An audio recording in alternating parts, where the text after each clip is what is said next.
الرحمن الرحیم. په دې هیله امید چې راته روغ او جوړ به وئ ښه دوستانو. یو ځل بیا د انګلیسي زده کړې پروګرام ته درته ښه راغلاست وایم او په دې هیله امید چې تېر شوي درسونه به مو ښه زده کړي وي او ورباندې پوه به وئ. ښه دوستانو، په تېره ویډیو کې موږ تاسو د جاري زمانې مثبته سټرکچر وویله، په هغې باندې وغږېدو او نن ورځو د جاري زمانې په منفي سټرکچر باندې غږېږو. موږ تاسو جاري زمانه تعریف هم کړه چې دا هغه زمانې ته ویل کېږي چې داسې کار موږ تاسو ته بیانوي کوم چې هم د اوس د جریان په حالت کې اوس روان وي، یعنې اوس موږ تاسو ورباندې لګیا یاستو، داسې کار موږ تاسو ته بیانوي. دوستان راځو نن د جاري زمانې منفي سټرکچر ته.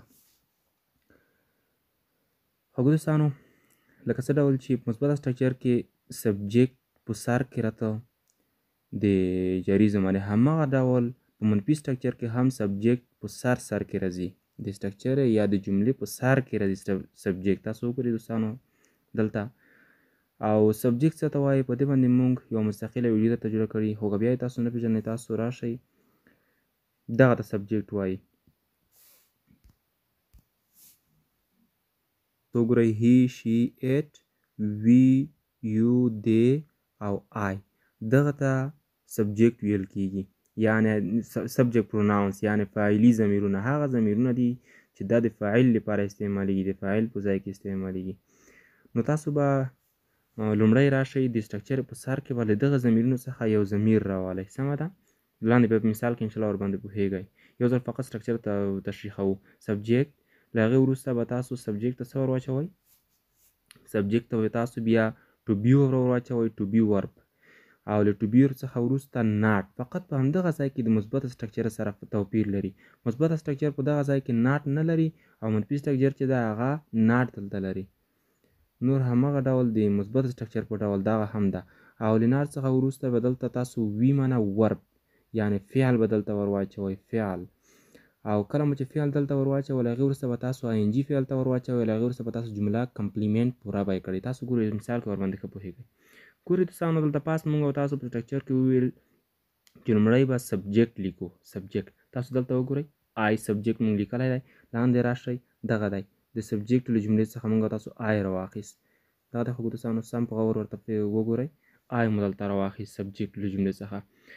او له هغې وروسته دلته په سټرکچر کې ویل شوي دي، او موږ تاسو وویل چې ټو بي به راواخلئ. ټو بي، نو هغه د هر یو سبجیکټ د هر یو فاعل خپل بي دی.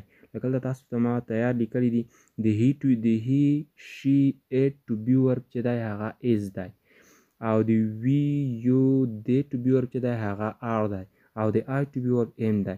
یعنې که چېرته موږ او تاسو په دغه ځای کې هی، شي، اټ راواخلو، نو از به ټو بي ورب سره راخلو.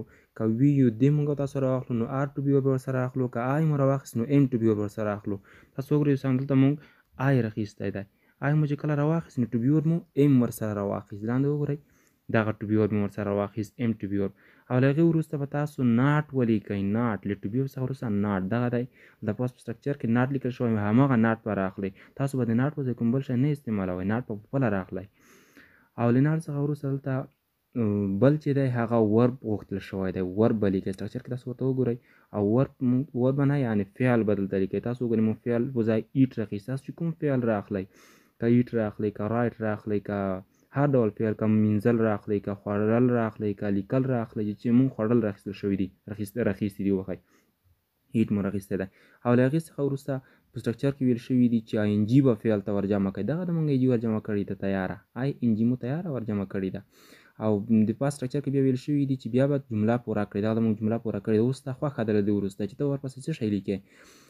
ما ورپسې د کمپلیمنټ په ځای رایس لیکلی دي. جملې ته ګورئ اوس دوستانو، آی ایم ناټ ایټینګ رایس، زه وریجې نه خورم. او په مثبته سټرکچر کې څه ډول ویل کېدل؟ آی ایم ناټ به نه وایې، هلته به وایې آی ایم eating rice، زه وریجې خورم. او دلته ویل کېږي چې I am not eating rice، زه وریجې نه خورم. دغه جمله دلته لاندې بیا تکرار کړې ده. تاسو هسې نه وي تاسو مثال کې چاته جوړوئ هلته دا جمع علامه پکې ور وانه اچوئ، دا علامه هلته جمع علامه ور وانه اچوئ. دا ما ستاسو د اسانتیا لپاره دلته ور اچولې ده.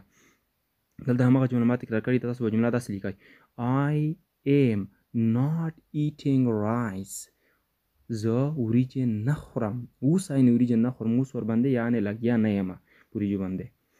دا خو کوم وخت چې موږ او تاسو آی سبجیکټ راواخیست، همدا قسم ته تاسو کولی شئ نور سبجیکټ نور جملې ورباندې جوړ کړئ. مثال ما دلته یو بله جمله دلته راخیستې ده، یو سبجیکټ په ځای ما دلته آی راخیستی او دلته مې د سبجیکټ په ځای یو راواخیست او د یو لپاره به ټو بي ور تاسو چیر واخلئ.